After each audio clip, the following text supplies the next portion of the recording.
Hi, this is Niamh. And I'm Emily.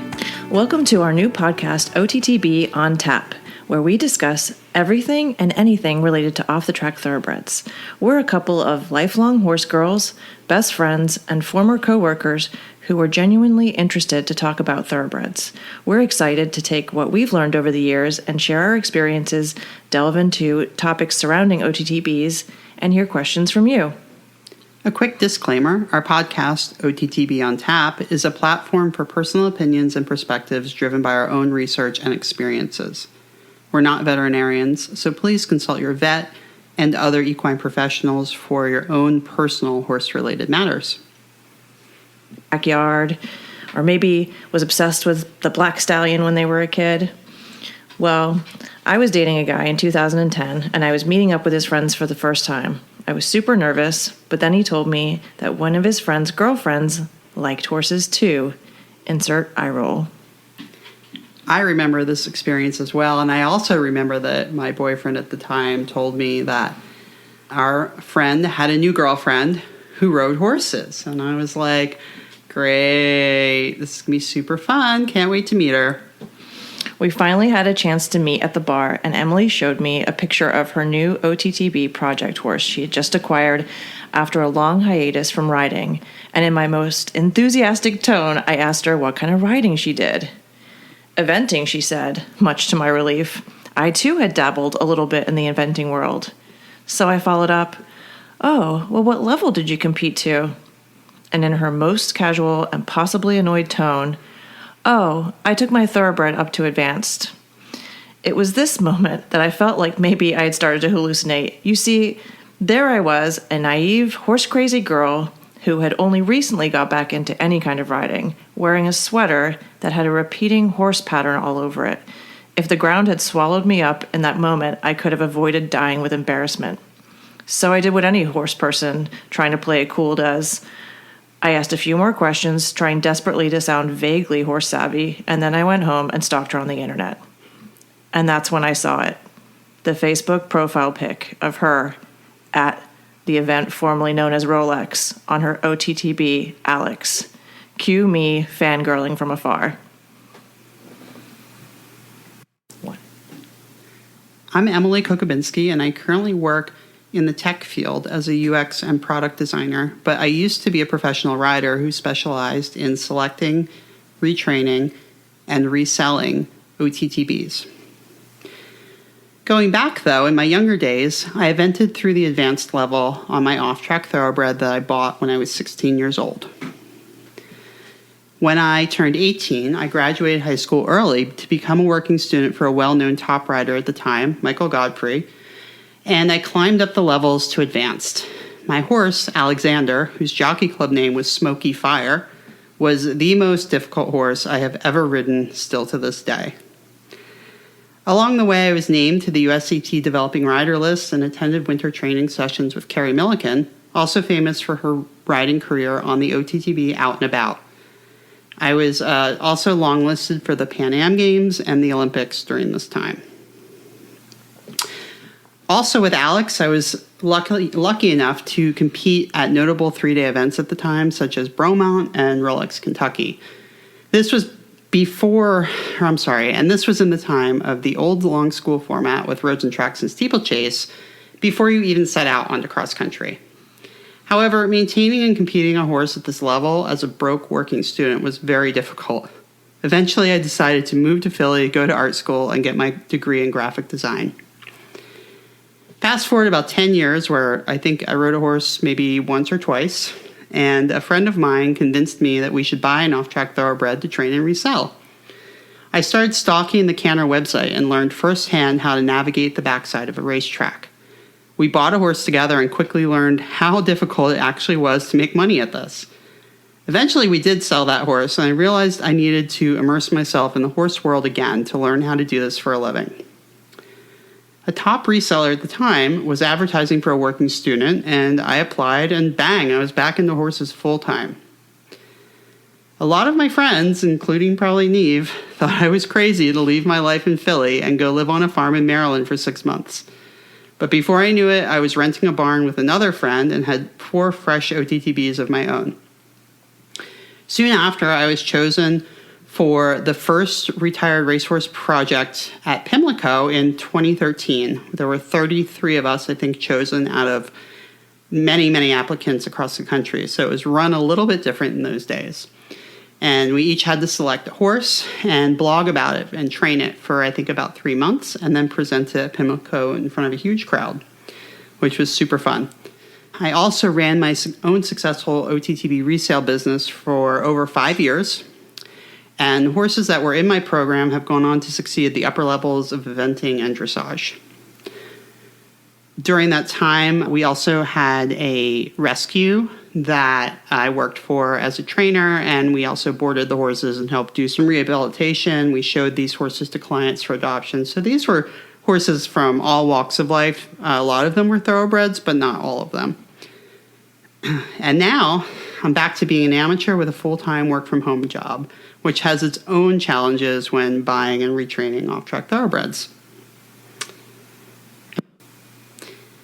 I should also mention that just when I thought I was done with horses and have my cushy work-from-home job and my house and can stay inside when it's cold out and too hot out and I don't have to go feed horses or take care of them, well, during COVID, I decided to breed my best OTTB mare, and now I have a wonderful filly who will be 3 next year and starting to go into work under saddle.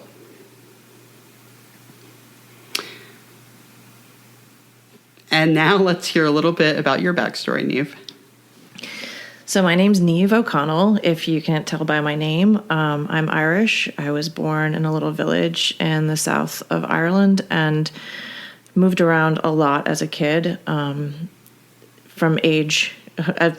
being a child to age 12. I moved from Ireland to the Bahamas to England, and then found myself in Florida for high school and college. I rode in every one of those places and still can remember my riding lessons with my very, very British riding instructor when I lived in Freeport. I rode throughout high school, but I couldn't really afford to ride very much, so I would go to the barn and muck 40 stalls and get a lesson on some rank pony, and just really wanted it so much that I did anything it took to be able to sit on a horse. It wasn't really until much later on in life that I kind of got involved in the world of off-the-track thoroughbreds, but I took a big break from riding after college because I went to school for photography, which is just another expensive hobby, as well as horses. And I re-entered the world of horses around 2012. Maybe a couple of years before that, by volunteering at a place called Pegasus, which is an equine therapy center. And at first I was just grooming the horses, and then I started exercise riding them, and then I started looking for a trainer. And then I met Emily, and it just so happened that my trainer at the time, her husband, was a track trainer, and they had a place where they could give one of her horses appropriate letdown. And so we sort of connected briefly around that time. And then once I started taking proper lessons and everything again, I was given a project by my trainer, who was a very opinionated chestnut mare. And soon enough, Emily was inviting me to come out and ride her horses. And then when she was able to branch off and start her own business, she happened to have a very cute, very lazy 4-year-old chestnut thoroughbred who would become my very first off-the-track thoroughbred. And as anybody will tell you, they are like potato chips, because he started the obsession. And I've now had 3 of my own personal thoroughbreds, one of which is currently competing at the 3-star level with his incredibly talented rider. One of which is a very nice amateur's event horse, and another that's just a great all-rounder. But in between all of that, I learned how to source horses off the track by working with Emily. I should say here that I was working at a rare book company in Philadelphia for 11 years at the time, and I was really tired of the city grind. I was tired of driving an hour and a half to the barn each way and running a co-op for the barn. And I had the harebrained idea that, you know what I needed to do when I was 36 years old? Maybe just quit my full-time job and become a really old working student. I started in the middle of July. We had a crazy heat wave that year, and Emily just threw me in the deep end. I made calls to trainers at the track. We visited backsides. We did layups. I did a lot of first rides on horses, rode horses for vettings, and never got tired of the learning process around thoroughbreds. Emily has taught me basically everything that I know, and I've made plenty of mistakes along the way, and I think it's going to be really fun for you guys to get to know our dynamic as one very professional and well-rounded rider and one sort of naive, horse-crazy girl that never wants to stop learning about thoroughbreds. What we didn't know when we first met that fateful day in the bar in Philadelphia was just how close we would become as friends, or that we'd embark into business together, and the thread that connected it was always off-the-track thoroughbreds. Why create this podcast? Well, the reason that we started this podcast was we wanted to share some of the highs and lows that we've experienced in our day-to-day experiences with buying off-the-track thoroughbreds, retraining them, and reselling them. And we've learned what we're still curious about. The other thing is that we have a very popular Facebook group called OTTB Market. It is almost at 80,000 followers now, or members. And we've learned through that there's a real need. The OTTB has really exploded, and there are a lot of new thoroughbred owners. And there's a lot of questions that get asked. There's a lot of frustration, but there's also a lot of joy. So we want to work closely with that group and with this podcast and help new owners learn more, help them solve problems, delve deeper into finer details of the industry as a whole. And so we want to do a series of interviews and explore some thought-provoking subjects. So we also want to collaborate with the members of the Facebook group to help keep topics fresh and engaging and to hear their voices alongside our own. We can't wait to get to know all of you and look forward to seeing you in the Facebook group, OTTB Market.